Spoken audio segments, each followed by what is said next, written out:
Buenos días, 8 de la mañana, mercado que viene con movimiento negativo, sigue a la estela de lo que la Fed puede hacer mañana, se espera que sea 0,25 puntos básicos, pero a la vez que hay un movimiento hawkish bastante fuerte en el discurso de la Reserva Federal, en el discurso de Jerome Powell. Mañana saldremos de dudas con la Reserva Federal, el jueves saldremos de dudas con la nueva halcón del mercado, con Christine Lagarde, que le espera dar un buen movimiento, un buen impulso, un buen golpe al conjunto del mercado cuando vea lo que en el fondo tiene en la cabeza, que se espera que sea mucho más de lo que ahora mismo el propio mercado está esperando, una subida que estuviera en el entorno del 4% los tipos de interés. Una mañana en la que viene con el movimiento de determinados militares norteamericanos saliéndose un poco de la línea de flotación y también ahora ya los exmilitares. Dice el general estadounidense retirado John Keane en Fox Business que el ejército estadounidense no estaría preparado lo suficientemente para una guerra con China, algo que está toda la noche sobrevolando en el entorno, en la opinión pública norteamericana, después de ver cómo también un top oficial del Ejército del Aire decía que en 2025 habría un enfrentamiento entre China y Estados Unidos. Hoy este ex militar norteamericano dice que no estaría el ejército estadounidense ahora mismo preparado para afrontar ese posible conflicto con China. Los Estados Unidos, su ejército, no tendría la suficiente potencia, algo que, como les decía, desde que dio la entrevista en Fox Business hace unas horas, ha estado sobrevolando en toda la opinión pública estadounidense, en un momento en el que hay al menos un poco de calma tensa en el entorno de la guerra de Ucrania, con Rusia mirando sobre todo a la reunión del G20 de marzo, donde ya ha confirmado que Sergei Lavrov será quien vaya por parte de Rusia, y el G20 intentando ver si acepta o no acepta la presencia, aunque todo parece indicar que sí. El otro factor fundamental en el entorno del cisne negro de la guerra de Ucrania está en las palabras de Emmanuel Macron, que veremos enseguida en las claves del día. 8 y 2 de la mañana viene el mercado en negativo, viene el mercado con un movimiento, con un posicionamiento en Estados Unidos de caída del entorno del muy plano del 0,2, ahí se está moviendo entre la parte tecnológica en el entorno del 0,2 y muy plano la parte más industrial. Tenemos al Nikkei en futuros ya después de la jornada cayendo un 0,36%, tenemos 0,46 y 0,44 Eurostoxx y DAX a estas horas, con un VIX que sube a la espera de los bancos centrales, 0,51% en positivo, con un petróleo que baja, 0,94 por la percepción de la recesión, ahora sí en un mercado del petróleo que ayer vio la reunión entre Putin y Arabia Saudí, entre Rusia y Arabia Saudí, para intentar estabilizar precios. El movimiento ha sido de un recorte importante del 0,95% esta mañana, y West Texas caída del 0,56%, recupera algo el gas natural después de todo el movimiento de caída que ha tenido.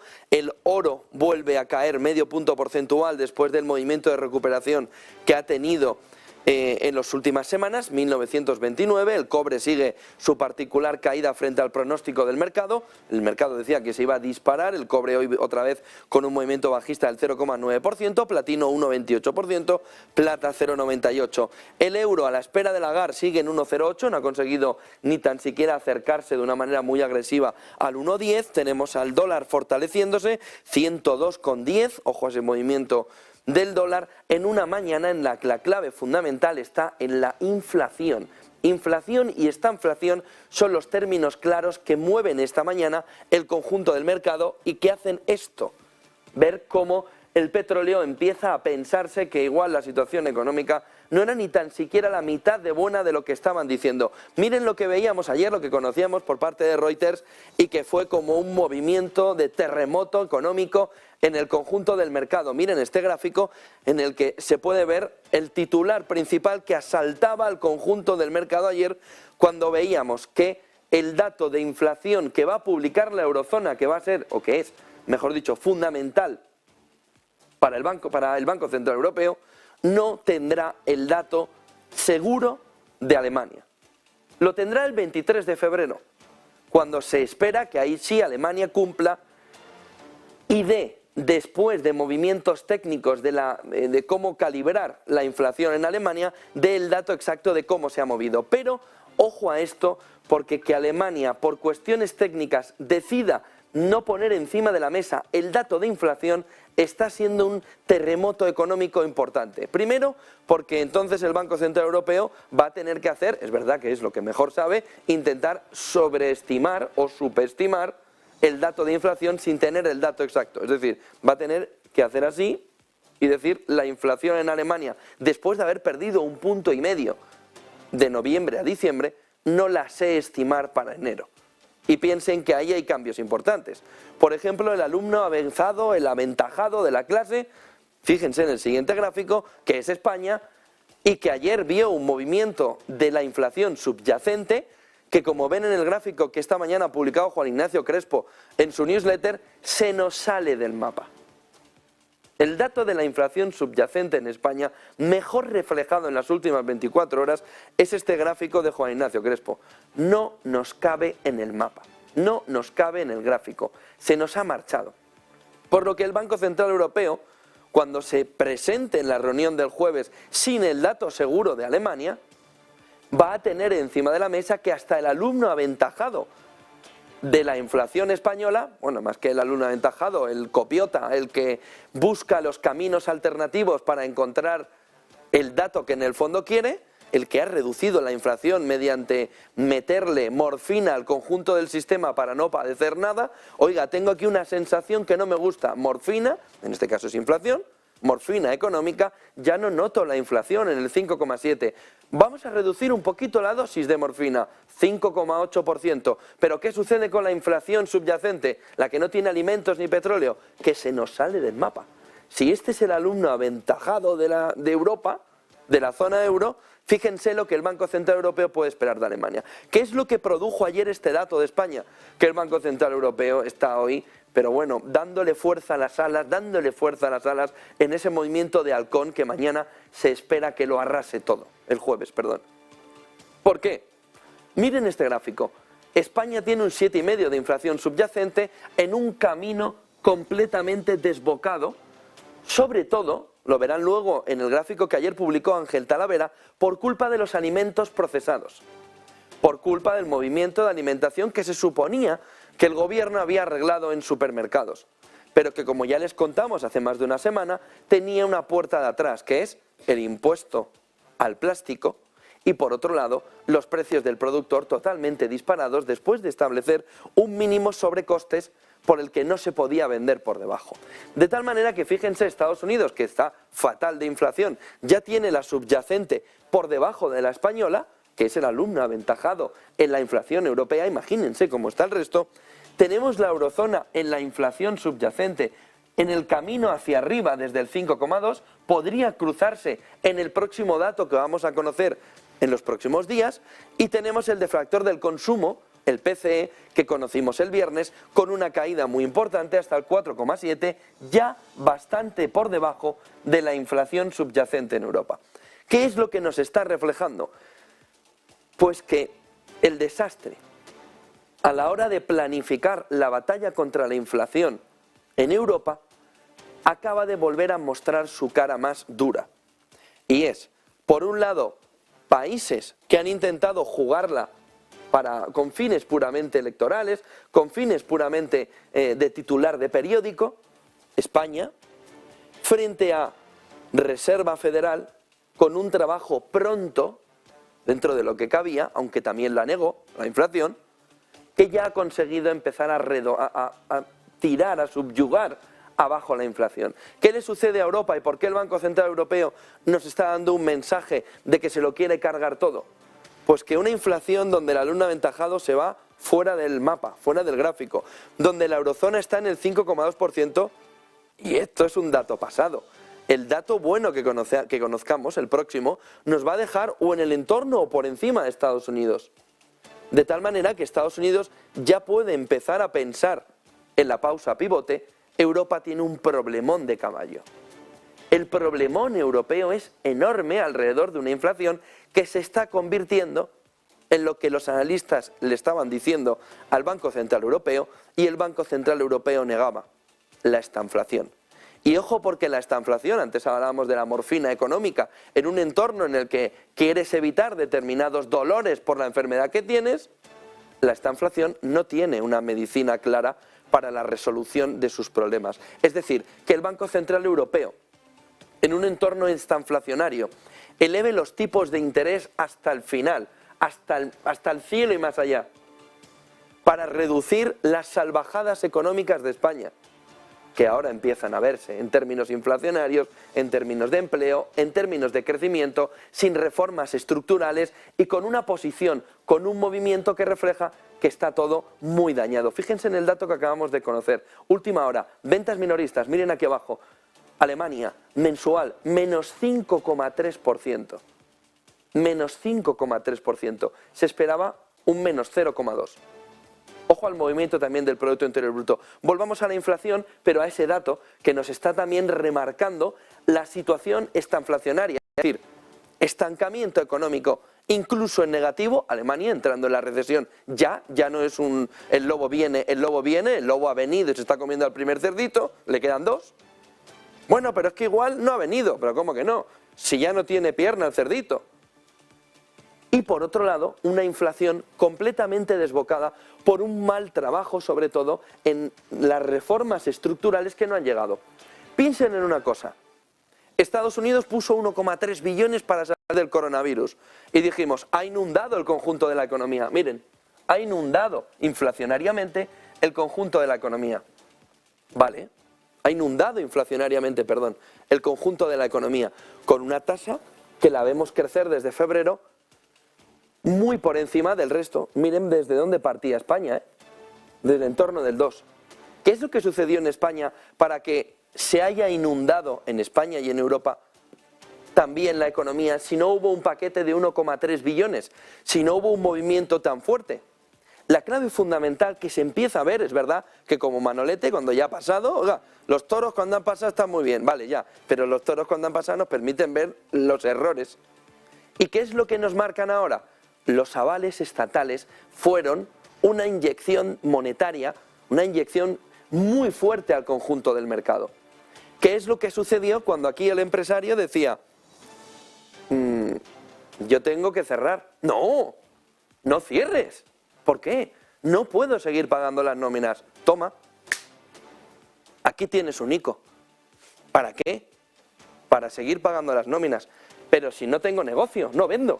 No vendo a nadie, si es que no viene nadie. Da igual. ERTE. Pero luego lo tengo que tener 6 meses. Sí, y aquí tienes el aval. Toma. Cosa que también es mentira, porque ahora lo que se está recurriendo vía judicial es que el aval nunca se presentó como decían. 80% el Estado, 20% el empresario. Con lo que, ¿qué se ha encontrado el empresario? Que tiene una deuda, que tiene un trabajador que querría haber despedido aquí, y que aquí todavía tiene al trabajador, con una inflación de costes que se lo come, con unos préstamos ICO que han sido un engaño económico, en el sentido de, oiga, si es que yo lo que tengo que hacer es cerrar, no recibir un préstamo. Y ahí vivimos en un entorno de empresas fantasma. ¿Eso fue en España solo? No, eso ha sido el gran error europeo. El gran error europeo ha sido que teniendo mejores bases para afrontar la crisis en la que ya estamos, no la que va a venir, la crisis en la que la economía alemana ya está, la crisis en la que el conjunto de la Unión Europea, el conjunto de Europa, está mirando aterrada al Banco Central Europeo porque va a dejar a las familias tiritando y a las empresas igual. Ahora nos encontramos en que la misma empresa tiene que cerrar con un endeudamiento que no tenía. El Estado tiene que acoger a unos trabajadores que en el fondo los ha estado subvencionando el paro de una manera colateral porque en el fondo no estaban trabajando. Simplemente se hizo un ERTE, hasta los niños conocerán la palabra ERTE. Bueno, pues podrían haber conocido mejor una serie de dibujos animados que las tonterías económicas. Ya, pero eso nos ha permitido salir. ¿Cómo hemos salido? Al desastre. Oiga, es que estamos mucho mejor. Pues estará usted que está en la Moncloa y que le pagan todo y que tiene un sueldo de 70 y pico mil euros más unos beneficios sociales que si le pusiéramos el sueldo bien, a usted cuando le pille la declaración de la renta lo dejaban tieso, vamos, tenía que pagar mínimo 35.000 euros de declaración de la renta. Pero ¿qué pasa? Que usted como es presidente del gobierno no declara en la renta todo el beneficio social de su casa, su coche, el Falcon, etcétera, que tendría que declararlo para que todos seamos iguales. Pero todos no somos iguales. Por lo que en la salida de la crisis hay unos beneficiados, las élites, la clase política, que mira desde su sillón de arriba cómo la han liado hacia abajo. Y cómo ahora, incluso los que nos vendían que la inflación había disminuido y estaba por el suelo, la tienen, la subyacente, en el 7,5%. Sí, pero estamos a la cabeza de Europa en inflación. ¿Pero a la cabeza de Europa de qué? Si además a la primera que habéis contabilizado bien la inflación en España con lo que pagan de verdad los hogares, hasta la inflación normal que tenéis subvencionada, se os ha ido para arriba. No, es que ya hemos quitado los 20 céntimos, sí, claro. Y ahora contáis a los que pagan la luz de manera libre, que son el 60% de los que pagan la luz. Que esos no los teníais. Imaginaros que hubierais hecho lo mismo para votar. Oye, los que están en la libre, los que pagan la electricidad de manera libre, pues no los cuento para los votos. Pues entonces también cuentan para la inflación. Si cuentan para una cosa, cuentan para otra. Y en ese entorno que tenemos, Estados Unidos, empezando a haber una recesión muy suave, vamos a ver si de verdad es una recesión muy suave, y Europa marchando camino del abismo a una velocidad brutal. ¿Por qué al abismo? Por la estanflación. Si este fuera un problema inflacionario, no tendría problema ni el Banco Central Europeo ni los gobiernos. Tipos hasta el infinito y más allá, la gente deja de consumir a marchas forzadas y abajo la economía. Pero, ¿aquí hay componente deflacionario? No, porque va la inflación hacia arriba, la subyacente. ¿Cómo va a haber componente deflacionario? ¿Y si lo hay? ¿Y si aquí hay un componente deflacionario? ¿Y si estamos ahora mismo en un ovillo, imagínense un ovillo de lana, en el que está entremezclado todo?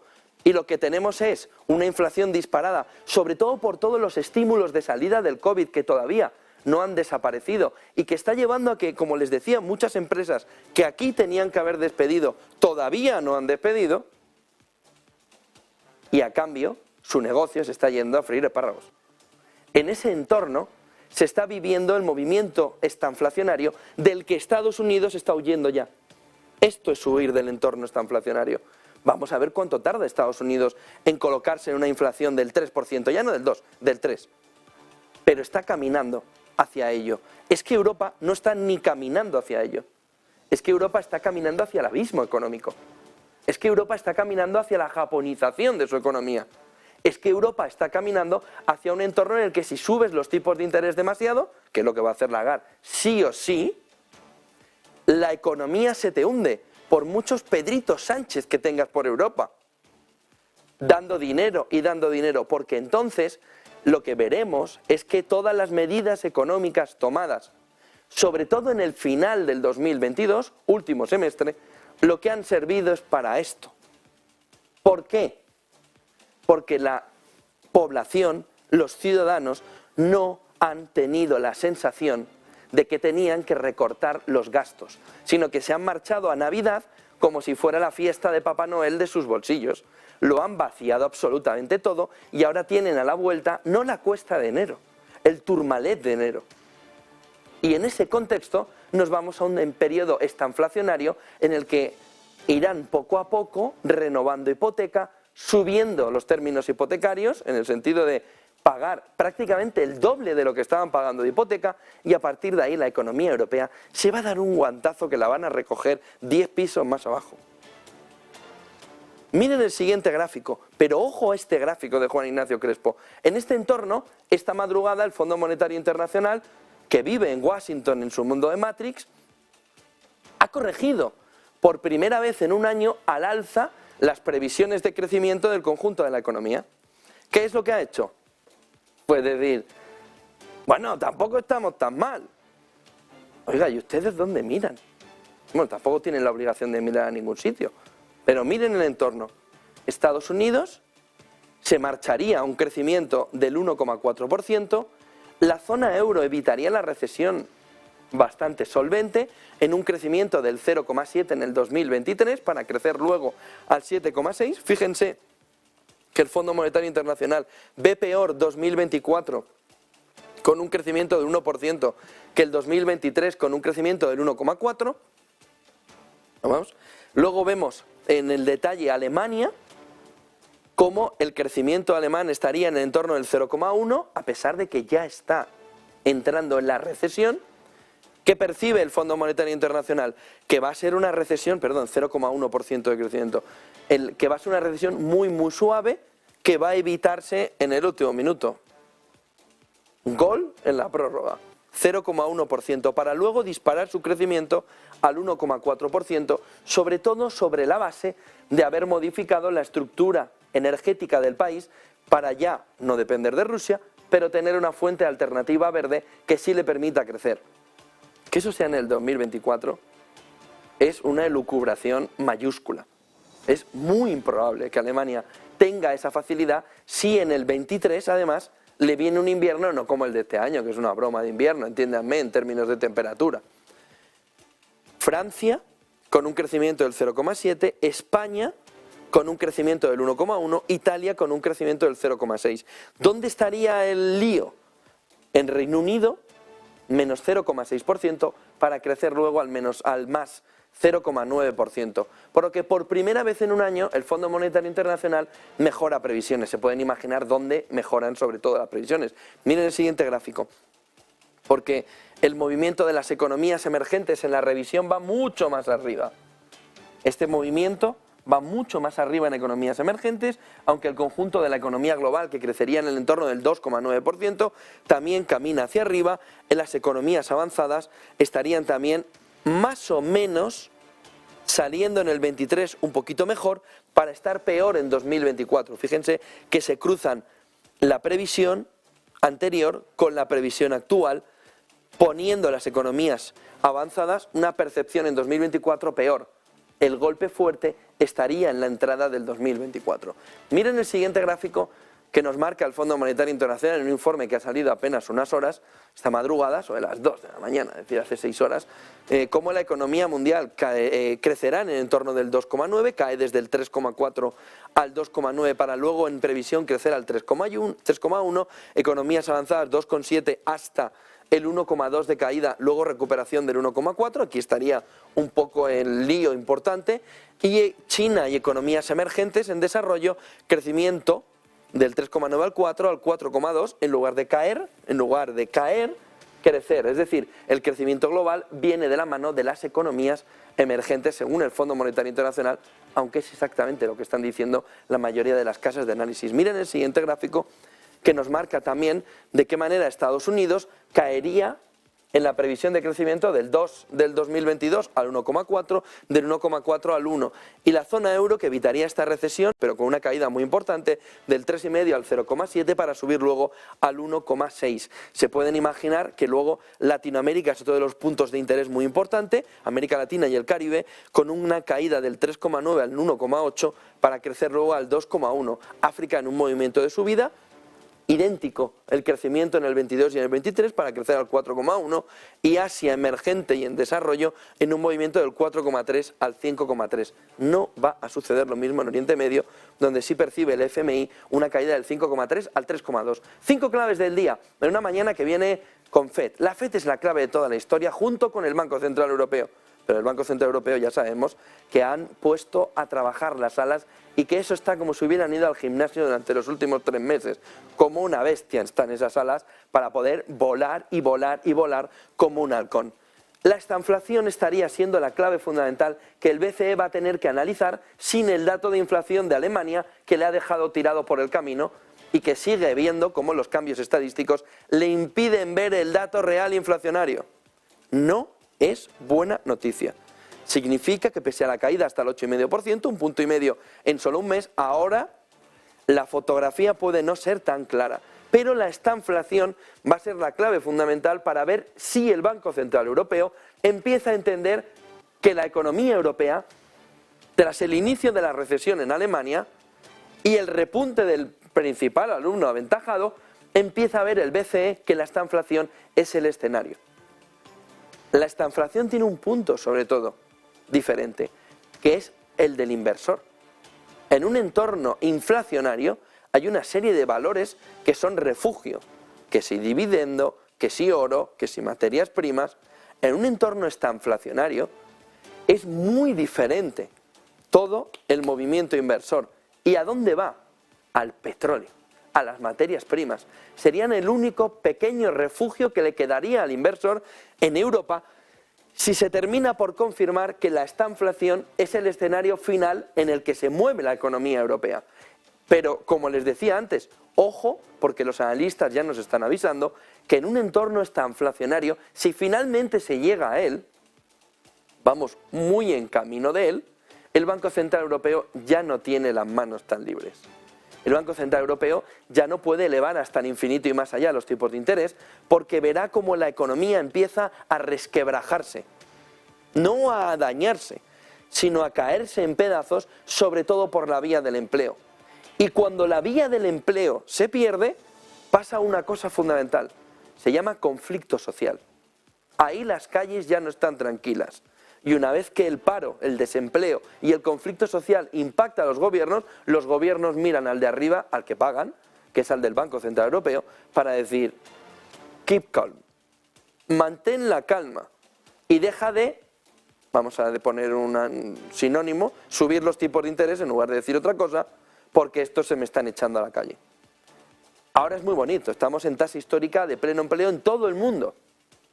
Un movimiento del 2, del 3, del 4% de aumento del paro haría que esto fuera un hervidero de quejas por la mala política monetaria y fiscal que habrían llevado tanto bancos centrales como gobiernos durante el 2023. Se acabó la paz si llega a ese entorno. Pero además, el Banco Central Europeo perdería lo fundamental que tiene, las manos libres de gobiernos que le empezarían a decir en un entorno estanflacionario: como te equivoques, los que vamos a pagarlo somos nosotros. ¿Dónde? En las urnas. A partir de ahí cambia la fotografía completamente. Tipos de la FED al nivel más alto del 2007 mañana, con una subida del 0,25%, ha crecido, es muy curioso, luego lo veremos en gráficos, el porcentaje de analistas que creen que no va a subir los tipos de interés. Está muy bajito, en torno del 10%. Pero aún así, hay un porcentaje ya que piensa que incluso la FED en la reunión de mañana no va a subir tipos de interés, está prácticamente descartado. Se espera que sea 0,25, pero hay un porcentaje que emerge ahora que dice, es que no hay camino para subir tipos de interés. Banco de Inglaterra y Banco Central Europeo hasta el nivel más alto que tuvo en otoño de 2008, nos estamos yendo 15 años hacia atrás, 16 años hacia atrás, para ver qué momento, porque esta es la otra parte clave. La última vez que los bancos centrales elevaron los tipos de interés arriba, no vamos a decir hasta el infinito más allá, arriba, hasta el nivel actual, ¿qué nos esperaba a la vuelta de la esquina y qué pudieron haber acelerado?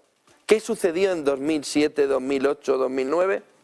La entrada a la peor recesión económica que se ha vivido en las últimas décadas. Por lo que no hay entrada en recesión que los bancos centrales no hayan empujado con un puñetazo enorme tras una subida de tipos de interés. Y el hecho de que mañana veamos que los tipos de interés están en el nivel justo previo a la crisis financiera del 2008, nos acerca y nos pone en perspectiva que estamos entrando en un terreno peligroso. O la economía es más resiliente, como dicen ahora, y consigue aguantar la subida de tipos de interés para la bajada de la inflación sin entrar en un batacazo económico tremendo, todo parece indicar que no va a ser crisis financiera. Pero hoy sí nos está esperando a la vuelta de la esquina una crisis de deuda cacareada durante la última década por muchísimos actores económicos y siempre intentando evitarla, por ejemplo en 2016, por parte de los bancos centrales metiendo más dinero en el mercado. ¿Y si en ese entorno ahora sí que no se puede evitar la famosa crisis de deuda que nos vienen avisando Rubinis, Larry Summers, etcétera, etcétera, durante una década? Si en ese entorno vemos cómo el momento de entrada es como el previo a la crisis que tuvimos financiera en el 2008-2009, ojo con los tipos de interés aquí, porque esto hace sonar las alarmas. Lo veremos mañana y pasado. Macron, ahora lo veremos, dando el tono más europeo a este tema de los cazas. Aseguró ayer, anoche, que nada está descartado respecto a una posible entrega de cazas a Kiev. Ahora entramos en el tema Macron. Putin y Bin Salman analizan, Arabia Saudí, el mercado petrolero ante la reunión de la OPEP. El otro punto clave está en cómo quiere Rusia y la OPEP estabilizar el precio del petróleo caminando hacia los $100. No estabilizar en 80, quiere hacerlo caminar hacia los $100. Ahí el tope al petróleo ruso sí va a entrar a funcionar, pero todos los días. ahí Rusia, cuando está presionando para estabilizar tanto el precio como el aumento hacia los $100, es porque sabe, como Palpatine, que tiene una flota oscura, que tiene una flota de barcos que le va a decir a los del tope, ahí te puedes quedar con el P. ¿Yo qué hago? Irme a Ceuta, lo que vimos ayer en el Negocios Televisión que estaba contando Javier Blas en Bloomberg. ¿Qué es lo que está haciendo Putin en este entorno? Generar un camino alternativo, una nueva ruta de la seda hacia Asia, que es lo único que le puede salvar en ese entorno, pero que no es poco. Ya han visto quién es el que crece en las previsiones a 2023, 2024 y más allá, según ha dicho el Fondo Monetario Internacional, en el que lo que está haciendo, y se lo contamos ayer, Rusia, es en el Báltico llenar pequeños petroleros de 300.000 barriles, atravesar a un coste muy bajito, estos barcos cuesta alquilarlos un día $20.000, frente a un super mega tanque, un super mega petrolero, que tiene en el entorno de los 3 millones de barriles de petróleo, frente a 700.000, no 300.000, 700.000, 3 millones, salen del Báltico rompiendo el hielo, sobre todo en invierno, ¿hacia dónde? Camino del Mediterráneo, ven el canal de Suez, ve Putin, ve Rusia el canal de Suez y dice, oiga, este mega petrolero lo tengo que tener a mitad de carga, 1,5 millones de barriles, pero alquilarlo me cuesta $50.000 día. Entonces, ¿para qué lo voy a meter por el canal de Suez, que no tiene suficiente profundidad? Estos pequeños minions, ¿no? Barcos así, que van por un lado y por otro llevando el petróleo, siguen, pasan Grecia y dicen, qué bonito, no, pero no me quedo. Y siguen, y siguen, y siguen. Llegan a Italia y dicen, Meloni, no. Llegan a España y dicen, aquí está la figura. ¿Y qué hacen en Ceuta? Paran en aguas internacionales. Se supone que la Armada Española les mira y dice, ¿qué hacen esos ahí? Y de repente viene el megatanque que quiere rellenar en alta mar con el peligro que supone, sobre todo, si aquello sale mal en el llevar el petróleo de un lado a otro, viene con la capacidad de 3 millones de barriles al 100% en lugar de al 50% como en el canal de Suez, porque embarraría el barco, y estos pequeños minions de la flota oscura de Putin, que ni tan siquiera ya se avergüenzan, en el sentido de que ni tan siquiera apagan la baliza, el otro sí, le pasan los 3 millones, de barriles de petróleo, 700.000 cada barquito. Aquí han tardado 10 días de travesía y este no ha tenido que entrar mucho en el Mediterráneo. El supertanque, el supercarguero, lo llenan hasta arriba, se vuelve a ir por África, va a China y en 40 días ha terminado la ruta, más los 10, Putin tiene la solución al problema. ¿Qué sucede mientras? Aquí hay más barcos minions de estos pequeñitos que van viniendo otra vez para acá y aquí vuelve a venir otro petrolero. De tal manera que Putin dice, Bin Salman, Arabia Saudí, tira para arriba el precio. ¿No tenemos reunión de la OPEP? Juega con mis barriles a $100. No le está haciendo caso el mercado. ¿Por qué? Porque el principal productor de petróleo es Estados Unidos. Y lo tiene en el otro lado diciéndole a la OPEP que no, que yo saco más producción. Y la OPEP está diciendo, pues, hasta que te queden. ¿Cuál era el problema para la OPEP? Ver a uno de sus socios, Rusia, en un entorno en el que tenía que bajar drásticamente la exportación de petróleo. Una vez que Putin va construyendo la flota fantasma esta parecida a la de Palpatine, y que Ceuta le está sirviendo de punto de encuentro para traspasar eso, por cierto, Javier Blas dice en ese artículo de Bloomberg que han entrado a aguas territoriales, pero nadie les ha dicho nada. Por lo que igual Sánchez debería coger el Falcón y mirar si de verdad los barcos rusos que están utilizando Ceuta, es decir, España, en aguas internacionales, que no toquen ni un centímetro de las aguas territoriales. Ya que estamos en esas, venga, ponte a ello. Ojo con esto, Ojo con la próxima reunión de la OPEP, ojo con el movimiento de transporte de petróleo a través de Ceuta y ojo con que Ucrania dice que al menos en menos de 3 meses tendría 100 tanques, sobre todo de Polonia, sobre todo de toda la parte este europea. Macron, y entramos un poco, queda 25 minutos para la apertura del mercado europeo, en cómo viene también la jornada asiática. Miren el siguiente gráfico que nos marca el gran protagonista. El Dostoyevsky de la jornada es Macron. El figura es Macron. es tono irónico, ¿eh? Dice, tras los tanques, ayer se le pregunta, anoche, oye, ¿y los cazas? Y entonces lo que hace Macron es como Manolete, vamos para acá. Y dice Macron, sí, los podemos mandar. Oye, pero que te está diciendo Biden que no. Que está diciendo Biden que son los aviones que hay que mandar a Ucrania. Nos pasa lo mismo que los tanques. Lo que pasa es que los tanques eran alemanes, la mayoría. Estos son americanos, de Lockheed Martin. Y le ha dicho ya Biden, incluso ayer, cuando escuchó a Macron, dijo, oiga, que no mandamos cazas. Lo dijo Biden. Pero este va, como Alicia en el País de las Maravillas, por el campo, no ves la sonrisa, que sí, los podemos mandar. Pero ¿cómo que los podéis mandar si son americanos? Son estadounidenses, no podéis mandarlos. Pero a este le da igual todo. Ya presionarán a Biden. Y Biden en el fondo, antes o después, hará como con los alemanes. Bueno, ¿qué dice? Dice 3 condiciones que tienen que darse para que le mandemos los cazas a Ucrania siempre que los pida. Que lo pida Ucrania, punto 1, ya te los ha pedido, 1, un tic. ¡Hala! Ya los tienes, Macron. Que los pida Ucrania. 2, debería ser un acto que no suponga una escalada en el conflicto. ¿Perdón? ¿Que le quieren mandar cazas a Ucrania, pero esperas que no sea una escalada en el conflicto? ¿Macron? Pero ¿qué me estás contando?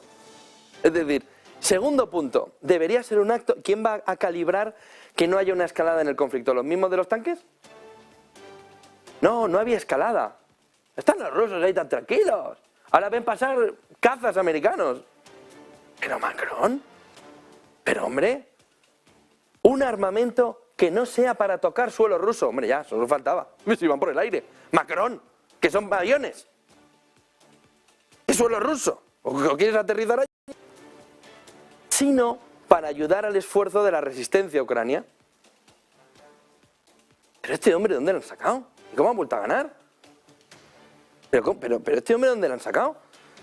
Una que no suponga una escalada en el conflicto. ¿Y quién lo vas a decidir? ¿Tú? ¿En Alemania, con el G7, en verano, allí todos cantando? ¿Quién lo va a decidir que no es una escalada en el conflicto? Que no sea para tocar suelo ruso. Es decir, que no sea ofensivo. Pero es que hasta el propio Biden ya ha dicho que los cazas, hombre, defensivos, no tienen pinta. Pues bueno, este es lo suyo. Y tercero, que la entrega de armamento no debilite la preparación militar francesa. Es decir, no debilite todo lo que tú tienes de arsenal militar. Es decir, que lo quieres tener preparadillo. ¿Para qué? ¿No te estás defendiendo en Ucrania? Ojo al movimiento de Macron, porque toda la historia de este último año ha venido desde lanza un globo sonda, la opinión pública dice ¡no! Luego sale un avispao, ya tenemos el avispao, que dice, bueno, si se dieran 3 condiciones, y dice, pues esto, que yo no sabría calificarlo de una manera educada. Dice esto, y entonces sale el siguiente estadio. Hay que forzar a Biden para que mande los cazas a Ucrania. Entendiendo además que como esta era una condición, si se mandan los cazas, es que no es una escalada del conflicto, por deducción lógica. Oiga, si Macron dice esto, que es un ser, una mente superior, pues vamos a ver que claro, se habrá cumplido todo. La petición ya la tienen, no es una escalada, no. Y es un armamento que no va a tocar el suelo ruso. Y entonces lo explicarán rápido. No, es que van volando, no van a tocar el suelo. Bueno, ya, ¿y el aire ruso? Y luego que la entrega no debilite la preparación militar francesa. Esto es lo mejor del día en este entorno, con Macron haciendo una macronada de las buenas y sobre todo poniéndole a Biden un problemón y a Lockheed Martin un subidón. Porque ahora mismo Lockheed Martin está mirándole a todos. ¿Debatir? ¡Venga mis cazas! Puede ser eso, Macron. Si te está diciendo Biden, que además es tu jefe en todo esto. Entonces tú es tu jefe, aunque no te guste. No es von der Leyen, que ya la ves que no lo parece. Es Biden y te está diciendo que no, que no, que no. Que no, imagínense la cara de Biden ayer en la Casa Blanca viendo las declaraciones de Macron cuando él tenía que salir en la Casa Blanca precisamente a hacer declaraciones de esto. Estaría diciendo, ¿pero qué le ha pasado al francés? 8:40, nos quedan 20 minutos y los gráficos para contar todavía. Unicaja ha presentado resultados aquí en España, el mercado viene también desde Asia con un movimiento de... Vamos a ver qué nos hace la FED. Eva Villanueva, buenos días. Muy buenos días. Pues sí, evidentemente por los grandes asuntos, por esa política monetaria, cita con la FED. Mañana escucharemos a Powell, empieza hoy el encuentro. Es clave, fundamental y realmente el principal catalizador de la semana. Pero hoy tenemos protagonistas con nombre propio y el tiempo real de unos mercados que anticipan caídas en el mercado europeo, pero dentro del IBEX 35 tenemos los resultados de Unicaja Banco. Ha presentado esas ganancias de cerca del 89% en 2022. Hasta los 260 millones de euros, unos resultados en los que recordemos están esas sinergias, esa fusión con Liberbank que recorta ese gasto con el personal vinculado del 8%. Crecen todos los márgenes de la compañía, vemos ese margen de intereses que avanza ese 2,9% hasta los 1.058 millones, también el margen bruto el 4,5%. Si pasamos a detenernos en el siguiente gráfico que se detiene en el cuarto trimestre, vemos cómo es importante, cómo crece en ese cuarto trimestre el margen de intereses, un 11,5% impulsado por también vemos cómo crecen las comisiones, el 7,3%, impulsado por los fondos de inversión y los medios de pago. También como la ratio de mora del banco se mantiene en el 3,5%, aunque eso sí destina 50 millones de euros en provisiones más en el cuarto trimestre ante lo que puede pasar ante un deterioro económico marcado por la inflación y por supuesto también recoge este CET1 fully loaded del 13%, asegura que tiene un exceso sobre requisitos regulatorios de 1.622 millones, aunque el ROTE se queda en el 4%. Unicaja que además señala cómo entra en el IBEX a finales del ejercicio. En cuanto a lo que está por venir mirando al mercado y de lo que venimos, tenemos que señalar protagonistas con nombre propio. Hemos visto los resultados de Samsung como protagonista, que es lo primero que tenemos, que ha caído de forma abultada un 3,70%. Conjunto del año muy bueno, pero muy malo el resultado del cuarto trimestre, que empieza a notar esa caída de demanda de dispositivos y eso es lo que ha lastrado ese movimiento en bolsa de la surcoreana que se deja el 3,63%. En cuanto a los grandes indicadores, tenemos que decir que los datos que se han conocido en Japón, como esa producción industrial, esas ventas minoristas, han sido mejor de lo esperado, y en China esos PMIs que en el compuesto, en el manufacturero, en servicios ya quedan por encima de 50, que es esa parte de crecimiento económico, no contracción, pero aún así mirando también esas tensiones del mercado, esos movimientos de subida de tipos, vemos el índice Nikkei que retrocede el 0,40%. Atención, por supuesto, puesta en el sector tecnológico. Ayer con esa alianza de Nissan y de Renault, que acuerdan esa alianza y que reducen la participación entre ellos del 15%, avanza el 2% entre los títulos protagonistas. Tokyo Electron que pierde el 1%. El Hansen de Hong Kong pierde el 1,60%, aunque es el tecnológico el que más se deja hasta ahora, el 1,87%, mientras vemos títulos como Baidu, que ayer avanzaba, cae con fuerza ese 3,16%, Tencent 1,30% y Alibaba 2,48%. Pero por supuesto resonando ese gran titular mirando a China, a la Casa Blanca y cómo se quiere limitar el acceso a los componentes americanos, porque Washington, la Casa Blanca, está trabajando para detener esas licencias para que las empresas estadounidenses exporten a Huawei. Se acerca, por tanto, a imponer esa prohibición total a la venta de tecnología estadounidense al grupo chino. Gracias, Eva Villanueva. Un tema de última hora importante. CNN está diciendo ahora mismo algo tiene calado importante en el entorno de la guerra de Ucrania, sobre todo en la fotografía que se va generando alrededor de Rusia.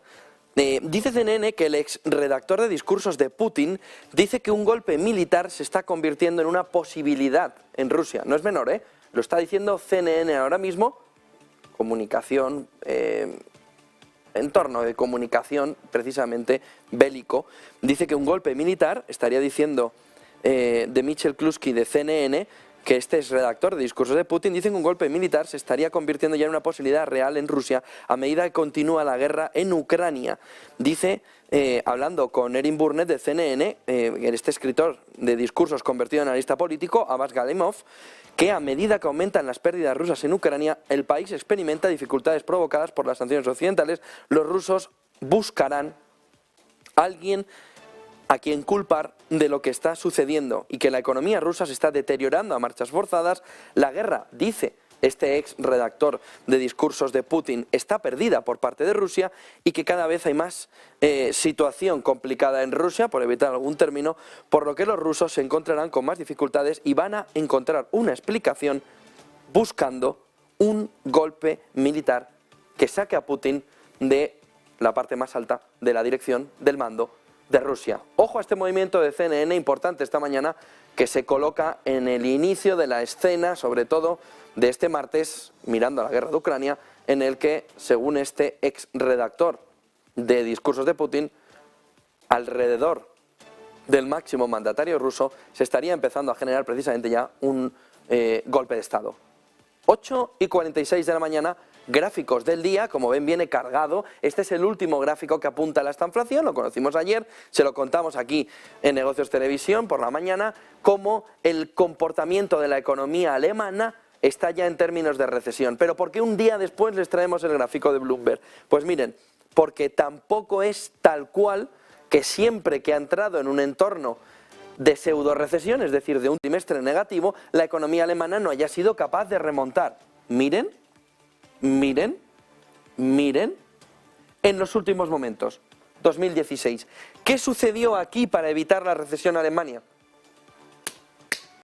Banco Central Europeo llenando el mercado de dinero hasta que reventara, con tal de que la economía alemana, venta de coches, exportaciones, le diera la vuelta a la fotografía. No lo consiguió en el COVID, como se pueden imaginar, pero sí en el resto de momentos. Ahora no tiene la facilidad de meter una política monetaria que le haga salir de la situación. ¿Qué es lo que sucedió cuando no tenía posibilidad de política monetaria tan sencilla? Inundando el mercado, movimientos donde sí acabó en recesión, movimientos donde tenía menos opciones.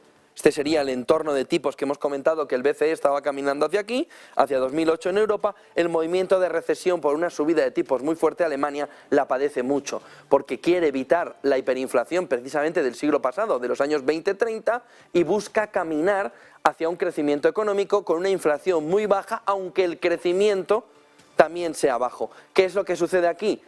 Que Alemania tiene ahora mismo la gran duda en el entorno, que es meter dinero en el mercado, meter dinero en el sistema, meter dinero de masa monetaria, tanto fiscal como monetaria, por uno de los dos lados, para intentar evitar una recesión, pero a cambio tiene miedo de hiperinflación, tiene miedo de entornos inflacionarios elevados.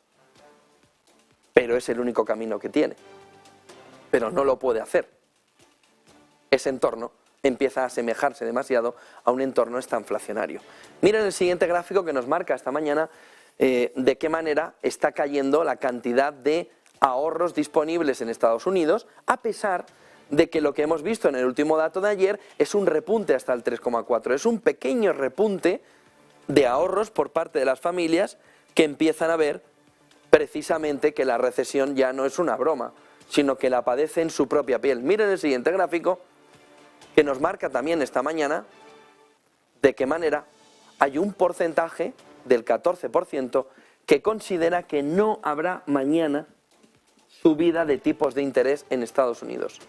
Un 14% en este gráfico de Bianco Research ya nos dice que no espera subida de tipos. El otro 86% está en una probabilidad de 25 puntos básicos de subida por parte de la Reserva Federal, es decir, el consenso del mercado. Pero es llamativo que el movimiento ya de porcentaje de analistas que dicen no hay camino para más subidas empieza a estar incluso por encima del 10%, ha llegado a estar incluso entre finales de año e inicio de enero en el 30%, de que no haría subida de tipos de interés. Luego el consenso del mercado se la lleva por delante. Miren el siguiente gráfico que nos marca esta mañana cómo el dato de deflactor del consumo empieza a notar una caída de la inflación, sobre todo en términos intermensuales, muy fuerte, para empezar a estar en el entorno, la core, del 3,68% en Estados Unidos. Es decir, ahora mismo el deflactor del consumo en Estados Unidos marca una caída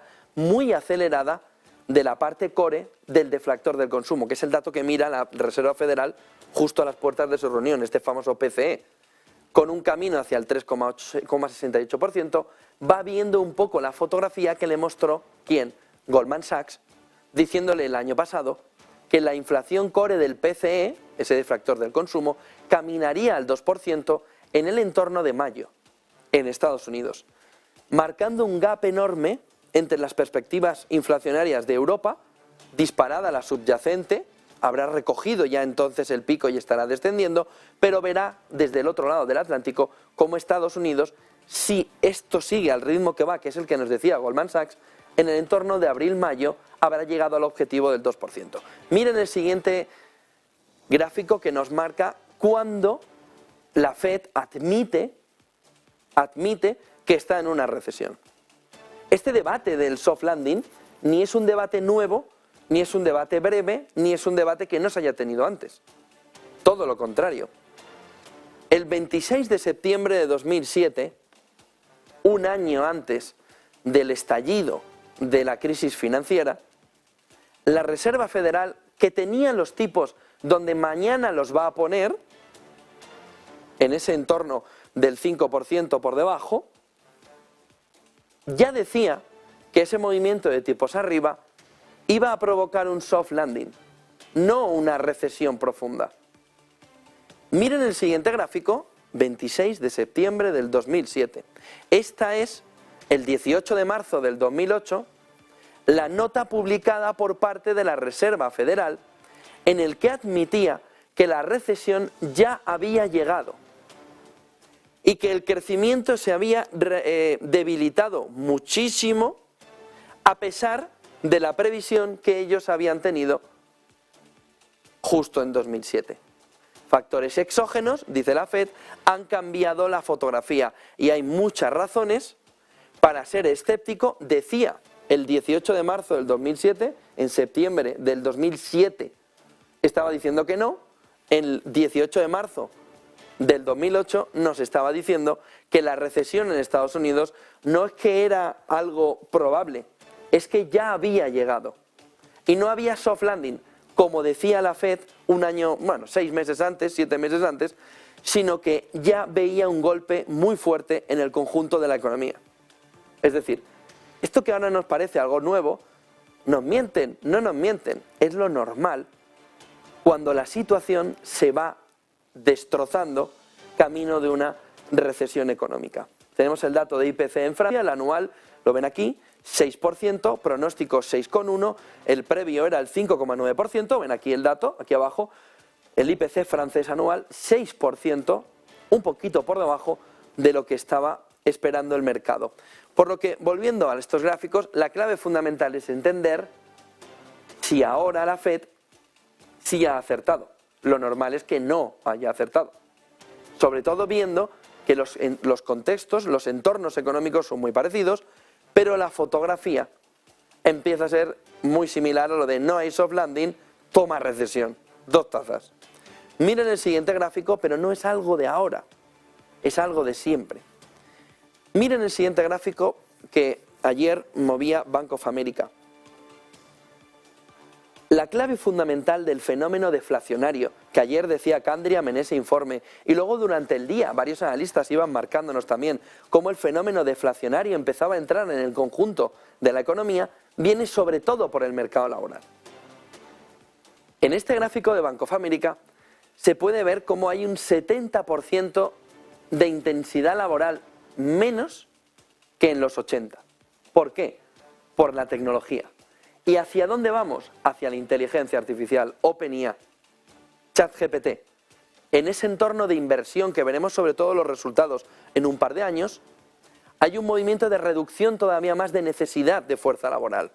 Y aquí lo que nos marca es de qué manera para conseguir una empresa facturar en el entorno de Estados Unidos del $1.000.000 necesitaba 8 trabajadores necesita 2. Lo que nos está marcando es que la tecnología desde los 80, 86 en este gráfico de Bank of America, ha sido el disruptor clave para generar poca inflación, porque hay una mayor cantidad de desempleados por culpa de una tecnología que sustituye la fuerza laboral. Una vez que necesitas, en lugar de 8, 2 trabajadores, la empresa consigue llegar a ese $1 millón de facturación de una manera mucho más acelerada, con menor presión sindical y con un movimiento de generación de beneficios que la tecnología le puede permitir. De ahí que nos llegue toda la discusión de si tiene que haber un impuesto precisamente al uso de la tecnología. Cuando nos llegue la inteligencia artificial, el gran debate va a ser, oiga, usted tendrá que cotizar por esta maquinita. No, pero si no es una persona, me da lo mismo. ¿Por qué? Porque el camino ya hacia abajo es de que la empresa pueda subsistir con lo mínimo laboral, porque la tecnología, la disrupción tecnológica, lo ha cambiado absolutamente todo. En esa fotografía, o en esta fotografía más bien de Bank of America, lo que se percibe es como el siguiente empujón tecnológico, que no son las gafas de Zuckerberg, es la inteligencia artificial, junto con el movimiento de blockchain, ojo, nos lleva a un entorno en el que ya la empresa norteamericana no necesitan 8 trabajadores, sino donde antes usaban 8, ahora tienen 2. ¿Hacia dónde puede caminar ese proceso de disrupción? Un último gráfico y vamos a ver en detalle también lo que nos dice Juan Tugores en la entrevista en el primer análisis del día. Quedan 4 minutos para la apertura del mercado europeo y esta fotografía lo que marca es cuando la Fed, de TheMacroCompass.com, con datos de Bloomberg, cuando la Fed bajó en 2001 de los 4,75% de tipos de interés. Lo que hace aquí es poner a todos en la misma fotografía y a partir de ahí, ¿quién se comporta mejor? Oro, SP500, bonos. El movimiento que el mercado está mirando es este, el naranjita, el de los bonos. Por eso el famoso valor refugio en este entorno, por eso la recuperación de la renta fija después de la caída tan fuerte del año pasado. ¿Qué haría la renta variable si cogiéramos el GPS de 2001?